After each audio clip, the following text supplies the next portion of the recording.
The lives of children are filled with imagination and fantasy. Thus, they often wonder what it would be like to be someone else. A princess, a president, an all-star athlete. To maintain accuracy, writers use both primary and secondary sources. Primary include diaries and letters, photographs, and interviews with people who knew the person. Secondary include books and newspaper articles written by someone other than the biographical subject.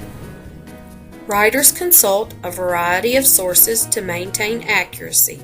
There are two types of sources: primary, which includes diaries and letters, photographs, mementos, historical records, and interviews with people who knew the person.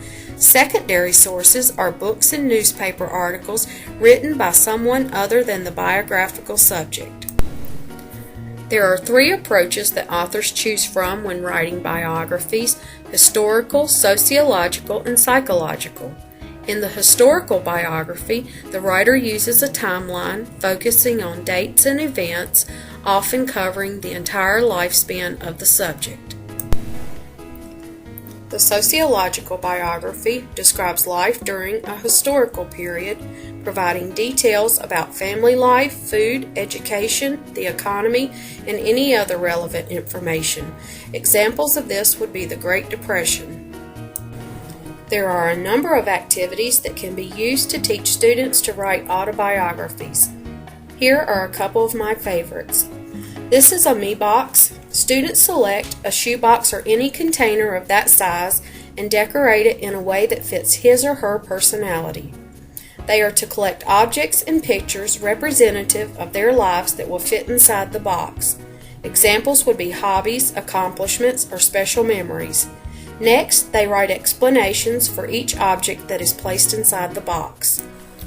Here we see an example of a biography poster. Students can present information about the person they have learned about in a variety of ways on a poster. Posters can include examples such as a portrait of the person, famous quotes, illustrations, or poems. For the next portion of the presentation, I'd like to take a look at the significant change in the role of women in literature over the last century. Previous to the mid-1900s, the role of women in literature was relegated to no more than pious child-rearing. The first book with photographs was none other than The Girl Who Found the Bluebird, A Visit to Helen Keller, published in 1913 by Georgette LeBlanc. The first half of the 20th century ushered in the first series books with pictures, such as the famous American series. The style at this time always included lesson teaching. Not until 1946 did the first picture book arrive in the fashion of what picture books are like today, that is, the larger size, full color, and shorter text.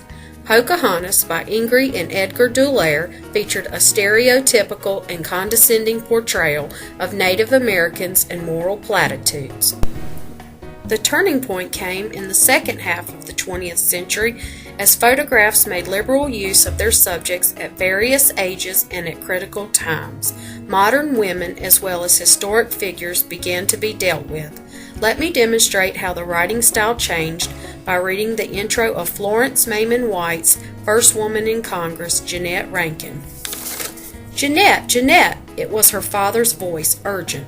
Jeanette was about to mount her mare. Instead, she turned to see John Rankin hurrying toward her, leading his favorite horse by the reins. Why was he walking, she wondered. Was there something wrong? She ran toward him. As they drew close to each other, her eyes opened wide with horror. Blood was gushing from the horse's right side. "What happened, Father?" Jeanette asked anxiously. "Got caught on a barbed wire fence.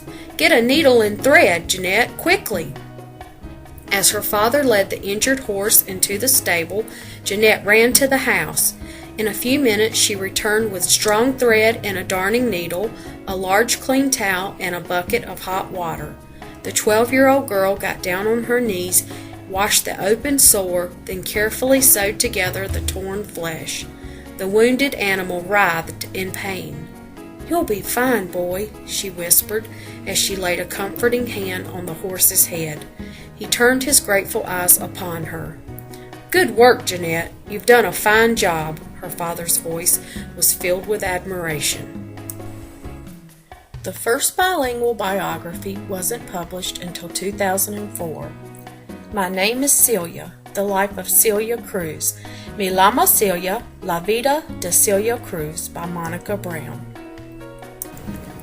When teaching about this genre in the classroom, the following strategies can be utilized: role-playing, reflective discussion groups, simulated journal articles, reading for meaning, and comparing and contrasting. I hope you've enjoyed this presentation on life stories, autobiographies, and biographies, and that you'll take time to curl up with a book of someone that interests you soon.